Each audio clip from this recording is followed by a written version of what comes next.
Cuando alguien dice tenemos que hablar, es como si lanzara una bomba. Todo alrededor explota. Nos desintegramos. Pensamos que algo está mal. Pero si entendiéramos el poder medicinal de una conversación, sabríamos que hablar es urgente.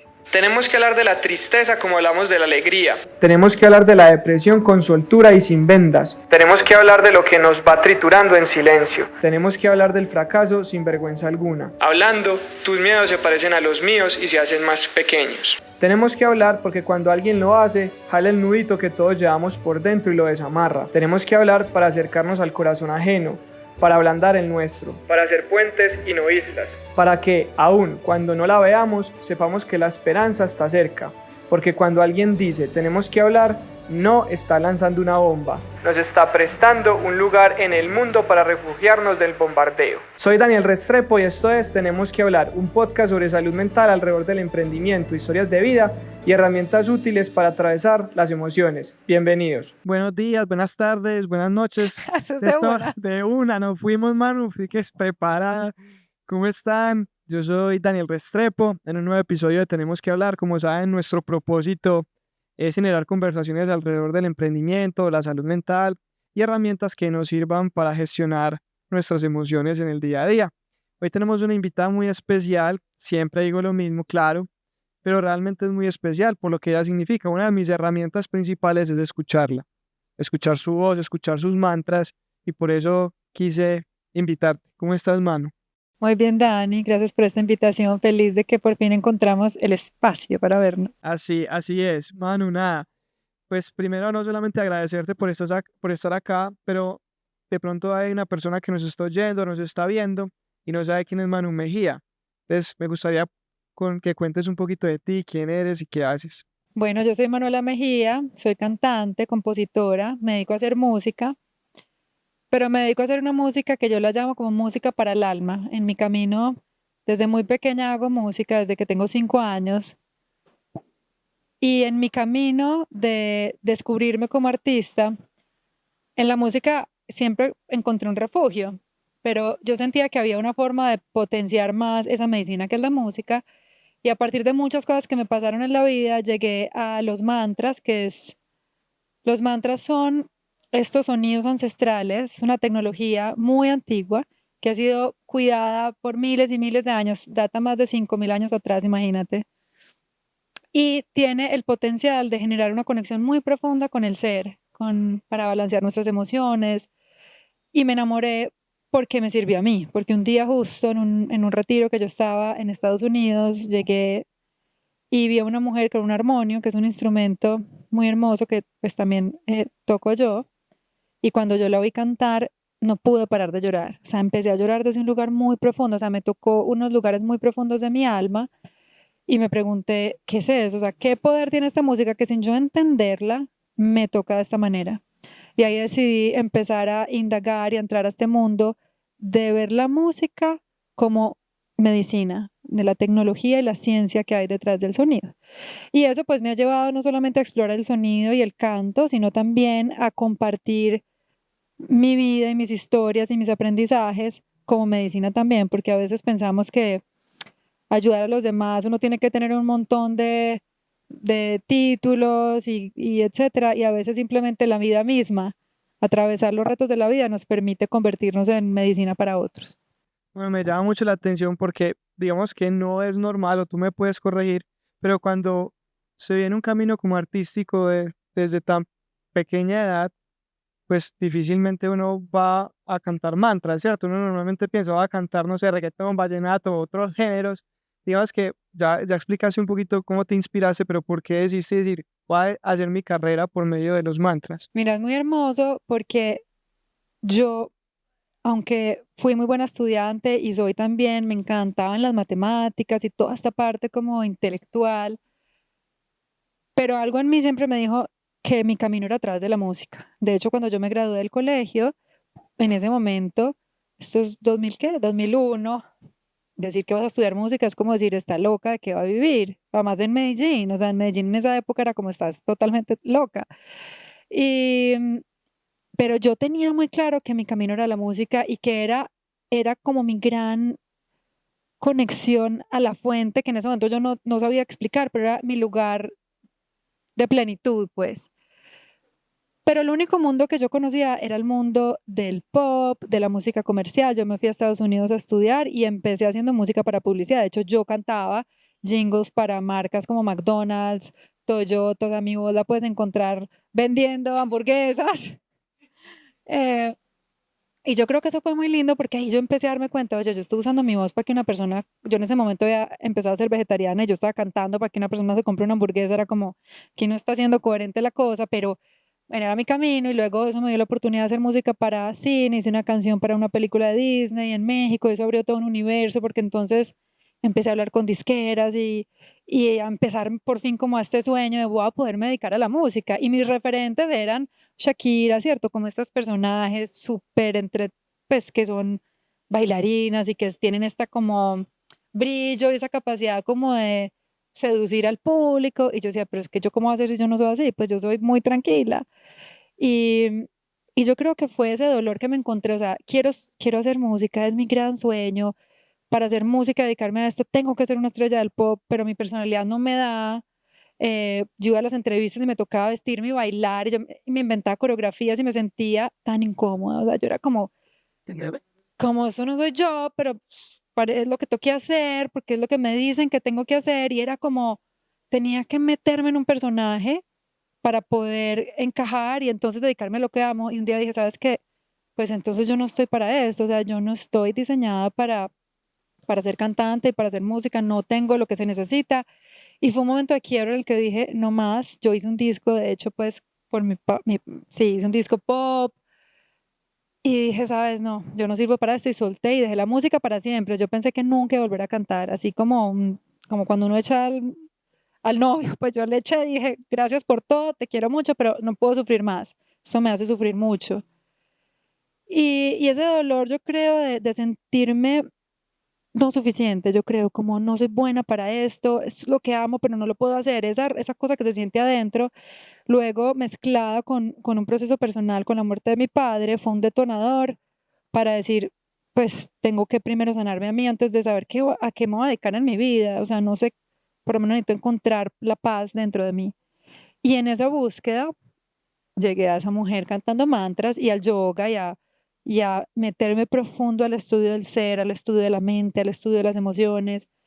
Y, y me di cuenta que sí, yo sí estaba hecha para hacer música, pero otra música, que mi voz sí estaba aquí para ser compartida, pero a través de otros cantos. Manu, sabes, esa respuesta me pone a pensar en lo siguiente y es, como sabes, el podcast está enfocado también en emprendedores. Muchos emprendedores pues nacemos con un sueño, cierto, yo sueño ser cantante como ti y por diferentes razones te empezaste a sentir incómoda y peleaste con esa, pero te reencontraste. ¿Cómo, digamos, qué le podrías decir vos a un emprendedor, una emprendedora que digamos que está como en ese camino o ese dolorcito que tú ahorita decías que sentía para gestionar como de una manera correcta, por así decirlo, esa sensación? Mira, a mí me encanta y yo creo que una gran revelación para mí fue cuando empecé a hacer esta música. Yo cogía mi armonio, cantaba los mantras, era algo como tan fácil para mí, tan sencillo, tan natural, no era forzado, no tenía que pretender ser nadie, era como yo en mi esencia. Y de pronto me empiezo a dar cuenta que en la medida que yo estaba más en mi esencia, más resonancia había afuera, más personas lo querían escuchar. Y yo era como, ¿cómo así? ¿La gente quiere en serio que yo cante un mantra en el armonio y ya? Y esto es como tan wow. Y sí, porque era lo que estoy compartiendo es mi esencia, mi medicina. Y muchas veces cuando uno emprende, porque esto es otro emprendimiento, ser lo que todos, pues es un gran emprendimiento. Cuando uno va a emprender, uno piensa que uno tiene que ser otra cosa y estudiamos el mercado, entonces esto es lo que está pegando, entonces voy a hacer lo que está pegando, pero es que yo no... Y es en una búsqueda de cómo hago para que esto pegue. Y yo, pues mi consejo es regresa a ti.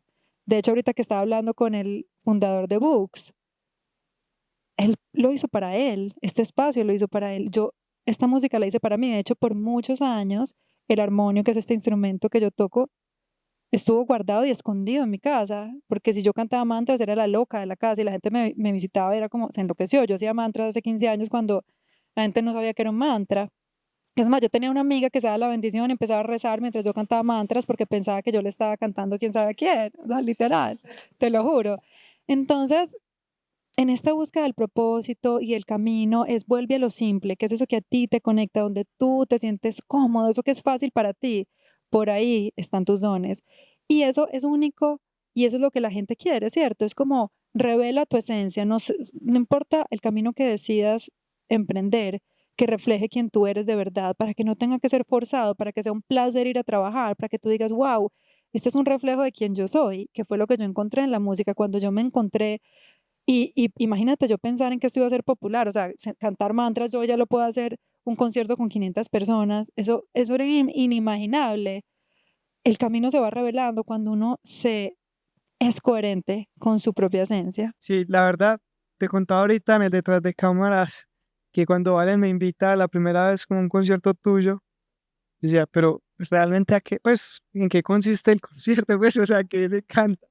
Y escucharte realmente me dio paz, me dio tranquilidad y a partir de ahí, por ejemplo, para mí ha sido una herramienta muy bonita para gestionar mi salud mental y cuando estoy en momentos de acelere y demás, lo aplico.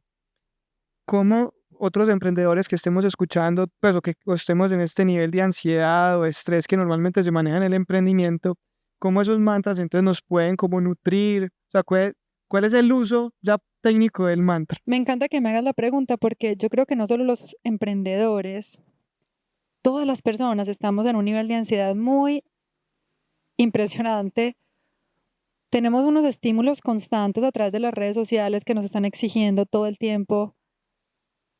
Tenemos una economía que está exigiendo crecimiento constante. Todo el tiempo estamos pensando en qué viene, qué sigue, cómo hago para, rarara. Y lo que nos permiten los mantras es regresar acá, ahora, a este momento presente, ¿cierto? Muchas de las razones por las que sufrimos es porque nos desconectamos profundamente de ese espacio interior. No tenemos tiempo de observarnos, sentirnos, mirarnos, abrazarnos, porque estamos pensando en todo menos en nosotros, en nuestros hijos, en el trabajo, en este cliente, en el inversionista. Tengo demasiado que hacer, pero ¿quién lo está haciendo? Si yo no me ocupo de mí, si yo no me ocupo de lo que está pasando aquí adentro, ¿cómo voy a pensar que va a ser efectivo afuera? ¿Cierto? Es como nos hemos vuelto muy egoístas con nosotros. Es como prefiero demostrarle al mundo que soy exitoso a demostrarle a mí, a esa niña interior, a este ser, a este cuerpo, hey, eres importante para mí.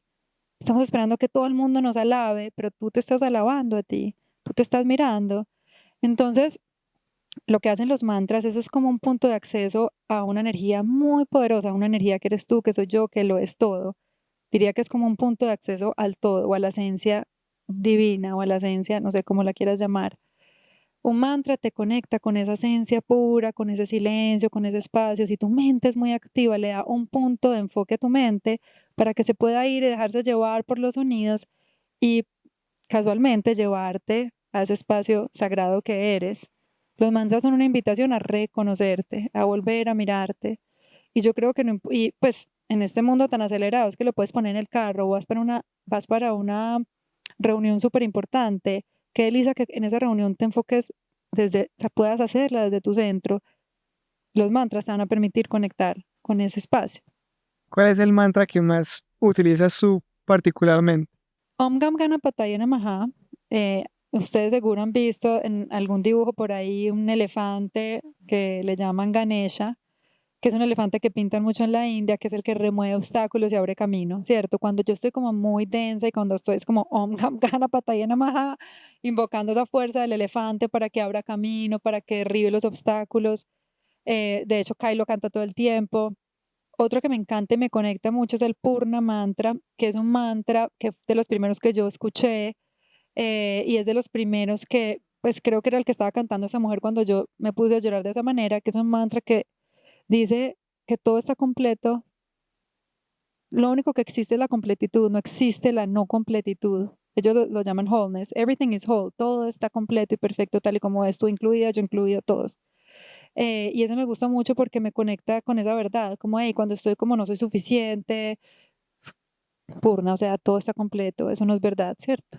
Sí, Manu, mira, pues como para cerrar esta primera parte de la entrevista, nosotros hemos ido como o tratado de mostrar un mensaje, es que para gestionar la salud mental hay herramientas, ¿cierto? O sea, hay tú puedes escoger algo que le puede servir, pero particularmente, ¿por qué recomendarías entonces los mantras para gestionar la salud mental?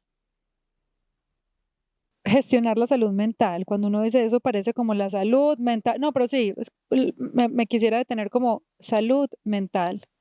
¿Qué es salud mental? Pues definamos salud mental.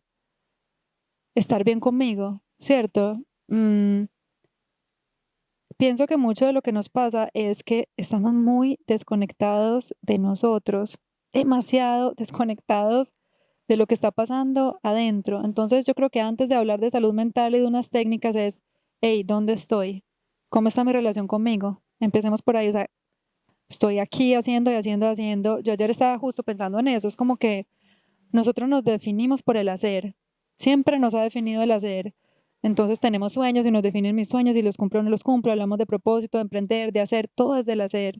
Pero ¿quién lo está haciendo? O sea, qué importante es regresar a, hey, no, espérate, es que el que lo está haciendo soy yo y cómo estoy yo. A veces estamos burnout, dolor de cabeza, ansiedad, gastritis, todo el mundo enfermo, pero produciendo, pero la empresa está buena, no, la empresa creciendo, los inversionistas están felices, mi empresa, ya tengo 10 empresas, pero ¿cómo estás vos? Ah, no, yo me voy a separar y tengo, me duele todo y no duermo. ¿Qué sentido tiene tener 10 tiendas o ser la número uno del planeta si no puedo acostarme tranquila, si no puedo dormir, si me duele cada vez que como algo? O sea, entonces ya se me olvidó todo que me preguntaste porque me fui a hablar Pero va bien, pero voy por lo realmente. que me preguntaste y es esencial, esencial, esencial volver a escucharnos. Y los mantras, pues la música para mí es un vehículo porque a muchas personas o a mí a veces me cuesta simplemente estar en silencio y meditar. Ah, bueno, voy a meditar ya, voy a cerrar mis ojos, tengo tanto en la cabeza, pero las frecuencias del sonido de la música tienen una magia muy poderosa. De hecho, dicen muchos médicos que la medicina del futuro es el sonido, porque hay una ley que se llama la ley de arrastre o entrainment, que dice que cuando dos frecuencias, las frecuencias y la energía siempre buscan armonizarse para que haya menos fricción. Si tú en un salón, si tú en este espacio pusieras diferentes péndulos que están pendulando a diferentes velocidades, con el tiempo se van a regular y van a pendular todos al tiempo. Lo mismo que pasa con las mujeres, cuando están juntas, su menstruación llega al tiempo, o sea, todo tiende a armonizarse. Entonces, cuando nos exponemos a frecuencias armónicas, la tendencia es a que nos ordenemos, ¿cierto? Por eso también se dice que si yo me ordeno adentro, es más fácil ordenar mi entorno. Empiezo por mí, ¿cierto? A veces nos enfocamos mucho en cambiar afuera. Si yo cambio adentro, todo se ordena afuera. La música es un patrón de ordenamiento. La música armónica, claramente, no cualquier música. La música diseñada para generar armonía te permite ordenarte, permite que tu energía se ordene, así como ese patrón de ordenamiento te está llamando a, ¿cierto? También la música y el sonido específicamente creado para esto te va a impactar a nivel subconsciente. Nosotros en el día tenemos como entre 40.000 y 60.000 pensamientos, de los cuales dicen que entre el 90 y el 95% son inconscientes. Nosotros tomamos decisiones conscientes como el 5%, el resto son inconscientes. Entonces, tener acceso a ese inconsciente es muy importante. No sé si te pasa a ti, tú puedes tener un día súper calmado, dices, no, todo está bien en mi vida, pero bruxaste toda la noche y dormí re mal y me mordí la lengua y es como, ¿qué está pasando en mi inconsciente? Yo aparentemente estoy bien, pero ¿qué está pasando allá atrás?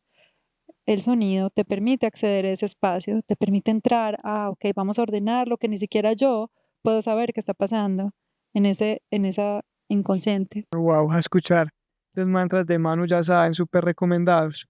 Bueno, va a cambiar un poco el tema, aunque también hace parte pues como el ejercicio de salud mental, pero es un tema, digamos, que toca lo personal tuyo y que también toca una problemática importante de ciudad y de mundo. Y fue la experiencia que tú tuviste con tu padre, que ya la comunicaste también por medio del primer episodio del podcast, que también recomendamos mucho escuchar para aquellos que no lo hayan escuchado, recontra impresionante. Contanos ya como en resumidas cuentas como lo que fue esa experiencia para ti y la filosofía, la filosofada, perdón, que has hecho alrededor de un tema como el suicidio. Yo decidí hablar del suicidio. Mi padre se suicidó en el 2008 y claramente fue el punto de quiebre en mi vida. Cuando yo el año pasado lancé un disco que se llama Árbol de la Vida, que es de mantras, y me di cuenta que le estaba cambiando la vida a muchas personas me escribían a agradecerme por la paz que sentían y me preguntaban, oye, ¿tú por qué haces eso? Como tú me decías, ¿pero de dónde sale esto? ¿Por qué haces esta música? Y yo me preguntaba, ¿pero yo por qué hago esta música? Y me di cuenta que la génesis de lo que yo hago viene de ese momento. Yo en ese momento estaba participando en un reality show que yo siempre digo que es como una metáfora muy hermosa, que yo ya estaba en un reality show haciendo todo este show. No, en eso no tenía que, eso era, la verdad es que eso era chévere el concepto porque era muy mal producido, se llamaba Letra y Música y era un reality de compositores. Y yo, bueno, perfecto, es el que gana es la canción, no, no hay que hacer show. Pero era muy simbólico, muy metafórico que yo estuviera en este show pretendiendo así como ser y que mi papá se suicide en ese momento, porque eso es lo que me saca del show. Yo claramente cuando esto pasa, me dicen tu papá se murió, yo me salgo del estudio y nunca regresé y fue como que salir de ese estudio literal, de ese show que en el que estaba de pronto atrapada en mi vida. La muerte de mi papá fue un despertar muy profundo para mí, para mi familia. Y yo creo que fue la primera vez en que ese ruido o ese sufrimiento o esa tristeza o esas preguntas vinieron al frente, ¿cierto? Yo creo que existir, vivir, es una experiencia que todo el tiempo nos cuestiona. A veces ni siquiera nos hacemos los bobos y no queremos mirar, pero todo el tiempo nuestras emociones están ahí moviéndose. Pero cuando mi papá toma esa decisión, fue como, ah, ok, ya ese sufrimiento, ese dolor pasó al primer plano y ya lo pudimos mirar de frente. Y para mí fue, ok, yo necesito entender por qué tanto sufrimiento. O sea, yo necesito darle un sentido a mi vida. ¿Qué sentido tiene esto? Yo llevo 10 años corriendo para tratar de ser un artista, sintiéndome de esta manera, luchando para llegar a no sé dónde. Y de pronto mi papá se mata y es como, hey, despertá. Estás corriendo como un hámster, corriendo, corriendo, pero ¿por qué estás aquí? ¿Para qué es quién soy? O sea, yo creo que también estar tan cerca de la muerte nos da acceso a reconocer que un día nos vamos a morir, a estar como más cerquita del misticismo. Yo creo que yo siempre he sido una gran mística y mi papá me dio también, me abrió esa puerta a hacer las preguntas que tal vez no me hacía hace mucho tiempo. Pero lo que más, mira, a mí nunca se me va a olvidar, Dani, una conversación que tuve con mi papá por ahí un mes antes de que él se muriera. Él me llamó y es como si mi alma supiera lo que ya se estaba gestando en la de él. Y yo le dije, papá, vos no sos el señor, el papá, el arquetipo, el que tiene que traer plata. Vos no sos eso, vos sos amor. Vos sos una esencia hermosa. Vos no sos el que nos falló, vos no sos el que tiene o no tiene plata. Ese es tu rol, pero quien tú eres, eres belleza, eres. Me acuerdo que yo me pegué una inspirada y me dijo, me vas a hacer llorar, me vas a hacer visitarte en Miami. Yo en ese momento vivía en Miami, él nunca me había visitado. Y bueno, pasó lo que pasó. Y entonces yo me obsesioné por conectar con eso que yo le dije a él que él era. Es como yo no quiero que más personas se sigan identificando con lo que no son, y en especial los hombres. Yo, cuando lancé el podcast, que nace entonces a partir de, bueno, yo quiero contar lo que hay detrás de esto, porque claro, tú oyes un mantras, sientes toda esta paz, dices, no, la vida de Manuela es perfecta, qué rico tener esa paz que ella tiene, no, eso tiene que ser porque tiene papás iluminados y eso allá tiene hijo divino, no, eso tiene que ser vida perfecta para uno llegar así. Y es como, no, espérate, te cuento la verdad, ¿cierto? No tienes que tener la vida perfecta para encontrar calma, ¿cierto? Y, y me di cuenta que en especial los hombres están muy solos. Y mi padre representaba como ese arquetipo del hombre paisa, trabajador, proveedor. Cuando entonces él deja de ser proveedor, entonces yo qué sentido tengo, ¿cierto? Nos identificamos tanto con el rol que cuando mi papá pierde su rol de proveedor, pierde su sentido de vivir. Mi papá nunca tuvo espacio para contarle a nadie lo que le pasaba. Mi mamá le decía, hey, yo creo que estás deprimido. No, no, no, no, no. Venía un psicólogo. No, no, no, no, no. Yo no era un psicólogo. O sea, eso no es de hombres. Eso no es de hombres. Sentir no es de hombres. Eso no le corresponde a un hombre. Llorar no es de hombres. Y es como, wow, o sea, pobres. ¿Qué nivel de presión le hemos puesto a nuestros hombres? De verdad. Y por eso quise hablarlo, porque es hora uno, de quitarle esa presión que le hemos puesto a los hombres, que es hora de permitirles llorar, ser vulnerables, sentir, ser, equivocarse, quebrarse, no proveer, o sea, no todos los hombres tienen que ser ricos. ¿Qué es eso? ¿Me entiendes? Es como el hombre tiene que ser exitoso, yo quiero un hombre que me mantenga, yo quiero que, yo trabajo también, pero que mi hombre sea exitoso porque yo quiero admirar a mi hombre. Es como, no, espérate, y si él hoy no quiere trabajar, y si hoy está pasando por una crisis y necesita también encontrarse, no, yo no lo quiero ver débil. También mucho las mujeres somos responsables de eso, pues porque al final es lo que aprendimos todo, tanto hombres como mujeres. Y es importante que lo miremos de frente, es, hey, la mayoría de los suicidios que pasan hoy son de hombres. Muchas mujeres también lo tratan de hacer, pero son menos efectivas en lograrlo. Pero cuando un hombre dice me suicidé, chao, me fui. O sea, son muy efectivos. Entonces, quise abrir esa conversación porque yo creo que hay que desmitificar y desestigmatizar el suicidio, la depresión, la tristeza. Son emociones que todos tenemos, que todos en algún momento pasaremos por una noche oscura, es parte y es un regalo. Yo creo que también una de las cosas que yo quiero también compartir es que los momentos más duros y más traumáticos y más dolorosos y la noche más oscura es un gran regalo, porque son en esos momentos donde uno de verdad encuentra las herramientas y la medicina que uno es. Y uno ahí se vuelve humilde y uno ahí baja la cabeza y dice, ah, ok, no me las sé todas, estoy mal y necesito ayuda. Y es ahí cuando pedimos ayuda y es ahí cuando encontramos información y encontramos seres increíbles que nos guían. Entonces, abrir el espacio para que cada vez más personas puedan decir, hey, me duele vivir. No sé si me parece tan divertido vivir, necesito ayuda. Hey, hablemos, tenemos que hablar. Por eso me siento muy honrada también, Dani, de estar acá y que abras estos espacios y tú siendo hombre y en el mundo del emprendimiento, hay tanta presión en el mundo del emprendimiento, en los hombres, es como una pirámide a la que tienen que subir todos, y son todos ahí tratando de ser un buen papá, de ser el mejor emprendedor, de sacar, de ser el mejor deportista, y es como, pucha, ¿hasta cuándo le estamos exigiendo a todos dar? Es hora de darnos un break y permitirnos ir más lento. Bueno, mira que el día que, impresionante pues esa historia, el día que lanzaste el capítulo, pues tuve la posibilidad de estar y ese día también te lo comentaba en en esa apertura que hiciste para que todos éramos como la opinión. Yo te contaba que el día anterior había salido una nota en el Colombiano donde decía que casi que dos de tres personas tienen problemas en salud mental y habían alrededor de 13 intentos de suicidio diarios en lo que iba del año hasta ese momento. Si de pronto una persona que esté detrás de cámaras o detrás del celular escuchando este episodio, digamos que tiene en la cabeza o tiene esa idea suicida de quitarse la vida, ¿qué le dirías? Habla, pide ayuda, tenemos que hablar. O sea, hace poco hice una charla con el psiquiatra Pablo Gómez que fue muy bonita y muy reveladora, porque también la enfocamos hacia las personas que acompañamos y vemos a nuestros seres queridos pasar por momentos duros y yo aquí al lado, ¿qué hago? Primero, también tenemos que educarnos quienes acompañamos para saber en qué momento y hasta qué momento podemos nosotros de verdad acompañar a nuestros seres y cuando de verdad es, ven, pidamos ayuda profesional.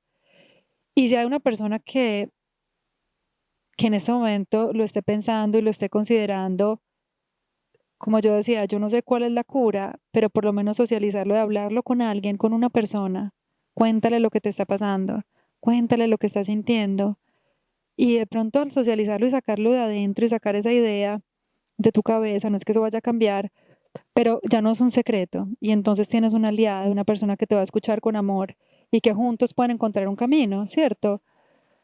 Y un camino es buscar ayuda, porque muchas veces esas ideas llegan por situaciones que estás viviendo muy duras o hay veces también son temas físicos, de verdad que hay un imbalance en el cerebro y que a veces, o hormonal, y que alinear esta hormona te ayuda a que la vida cambie de color o a veces tomarse, yo creo que muchas personas le tienen miedo al psiquiatra, pero hay muchas herramientas hoy también médicas que te ayudan a darle una ayudita a la vida para que no se vea tan gris y de pronto cuando salga el sol, pues es más fácil encontrar camino, ¿cierto? Y a veces hay que cambiar el filtro con el que la estamos viendo y no tenemos las herramientas solitos para cambiar ese filtro. Es como, bueno, reconozco que estoy en la mala y puedo hundirme, puedo irme ya. Tengo esa opción, todos tenemos esa opción de irnos cuando queramos, libre albedrío.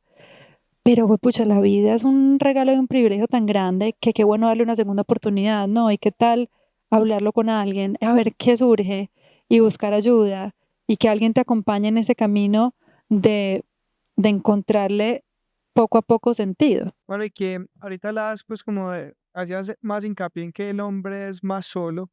Yo te cuento una infidencia con Felipe Ibargo, en que también les invito a los que no hayan escuchado el episodio con Felipe hablando de los hongos y la macrodosis como herramienta para gestionar la salud mental.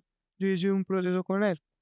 Y cuando estaba en ese proceso con él, yo le decía, pucha, es que uno con quién habla. Pues uno como hombre de quien habla de sexualidad, uno como hombre de que habla de tristeza, ¿cierto? En medio pues de mi proceso. Y la verdad, cuando tú también lo pones sobre la mesa y escuchas, si es que realmente uno qué has visto tú como en esa campaña, entre comillas, que has venido como generando, demostrar como a ese hombre vulnerable, por así decirlo, ¿qué has visto buenos resultados, crees que falta? Pues a mí lo que me pareció muy hermoso en la tertulia que hicimos en casa y que tú estuviste, fue ver a los hombres levantarse y decir, hey, es verdad, o sea, primero me acabo de dar cuenta que llevo deprimido los últimos 2 años, segundo, que no le dije a nadie, que no tengo una red de apoyo, sí, me salgo a montar en bici con mis amigos, pero yo a nadie le cuento lo que me pasa, es que yo lo viví. Cuando yo tuve a mi hijo Kai, yo me acuerdo, yo tenía o sea, tenía grupo de posparto, la partera, la dula, el grupo de mujeres, nada más mis amigas, era como que yo tenía una red que me sostenía mientras atravesaba todos los cambios. Nico no tenía a nadie. Entonces Nico me decía, voy a comprar este libro. Ay, no sé cómo hacer esto, voy a comprar este libro. O sea, su terapeuta eran los libros. Además, estamos a propósito de books. El psicólogo, el psiquiatra, el consejero de Nico es un libro. No tienen la cultura, les da pena, les da miedo decirle al amigo, hey, estoy mal, porque todos tenemos que estar súper bien. No, bien, huevo, no, súper bien. No, ¿cómo está? No, súper bien. ¿Qué? Bicicleta, listo, Polita, listo, tú. Todo es como por acá. Son pocos los hombres que se atreven a decir. Entonces, cuando terminamos la tertulia, Nico, mi esposo, alzó la mano y dijo, voy a hacer un círculo de hombres. Necesitamos hacer círculos de hombres, círculos de palabra. Eso me pareció espectacular, o sea, de verdad, dos hombres diciendo, hey, nosotros también queremos eso que tienen las mujeres. Es que, ¿sabes qué es lo que me parece muy loco? Yo veo a mi mamá, veo a sus amigas y veo a sus amigos, todos de la misma edad. Las mujeres están divinas, hermosas, luminosas, viajando con sueños a los 70 y pico de años. Los hombres están todos chuecos, les duele todo, todos están tomando pastillas psiquiátricas, todos están como, ¿por qué? Porque es que todo eso se refleja en el cuerpo, en la mente, en todo. Entonces, la mayoría de los hombres muy adultos la están pasando muy mal, sobre todo esa generación, porque esa generación sí que no tuvo espacio para nada, o sea, para decir nada, ni para llorar, ni... Entonces no podemos repetirlo, o sea, nosotros ya como seres conscientes y entendiendo que ya hay que cambiar esos paradigmas de que el hombre no llora, es abramos el espacio a nuestros hombres y nosotros como acompañantes, si tú eres una mujer que acompaña a un hombre o eres un hombre que acompaña a un hombre, pero tienes más conexión con el femenino, ayudémosles a hablar, creemos espacios, o sea, como observemos a nuestros hombres, pues, pucha, yo veo que estás, hey, noto que estás como demasiado callado, vení, conozco a este man psiquiatra que es bacano, ¿qué tal si vas? Pues como abramos ese espacio y invitemos a nuestros hombres a quitarse esa coraza y a buscar espacios de más profundidad y de contar de verdad lo que les pasa. Manu, bueno, no, agradeciéndote mucho de verdad tu tiempo, tus palabras. Ahorita tú decías que la ven a uno y con la vida, que uno tiene la vida perfecta y no, eso tiene su raíz. Me gustaría cerrar con una pregunta y es, ¿qué miedos tiene Manu? Yo creo que mi gran miedo sería perder el sentido de vivir, pues, o desconectarme de lo importante, o sea, y no solamente de vivir, desconectarme de la tierra, desconectarme de lo esencial, no perder el foco, porque cada vez vamos a tener más distracciones, más tecnologías que nos van a sacar la realidad virtual, todo como que nos está queriendo sacar y espectacular, pues todo lo que venga, usarlo a nuestro favor, pero entender que también son retos y vienen retos. Entonces yo creo que mi miedo sería eso en mí o en mi hijo, ¿cierto? Como em, creo que otro miedo podría ser el estado de la tierra, pues estamos en una crisis climática y ambiental muy tesa. Yo soy una gran amante pues, de la madre tierra, de la fuente de la vida, y pensar que mi hijo no la puede disfrutar como yo la disfruté o que no tenga un planeta viable, sus hijos o hijos de sus hijos, para mí eso es como duro de considerar y de pensar. Pensaría que serían esos. Luis Bueno, míos. mil gracias por estar en Tenemos que hablar de verdad. No, gracias Dani, te quiero mucho. Gracias por hacer esto, por abrir el espacio y ojalá que cada vez más hombres y mujeres y más personas, el género que sea, se atrevan a decirle a las personas que los acompañan, tenemos que hablar. Cuando alguien dice tenemos que hablar, es como si lanzara una bomba. Todo alrededor explota. Nos desintegramos. Pensamos que algo está mal. Pero si entendiéramos el poder medicinal de una conversación, sabríamos que hablar es urgente. Tenemos que hablar de la tristeza como hablamos de la alegría. Tenemos que hablar de la depresión con soltura y sin vendas. Tenemos que hablar de lo que nos va triturando en silencio. Tenemos que hablar del fracaso sin vergüenza alguna. Hablando, tus miedos se parecen a los míos y se hacen más pequeños. Tenemos que hablar porque cuando alguien lo hace, jala el nudito que todos llevamos por dentro y lo desamarra. Tenemos que hablar para acercarnos al corazón ajeno, para ablandar el nuestro, para hacer puentes y no islas, para que, aun cuando no la veamos, sepamos que la esperanza está cerca, porque cuando alguien dice tenemos que hablar, no está lanzando una bomba, nos está prestando un lugar en el mundo para refugiarnos del bombardeo. Soy Daniel Restrepo y esto es Tenemos que hablar, un podcast sobre salud mental alrededor del emprendimiento, historias de vida y herramientas útiles para atravesar las emociones. Bienvenidos.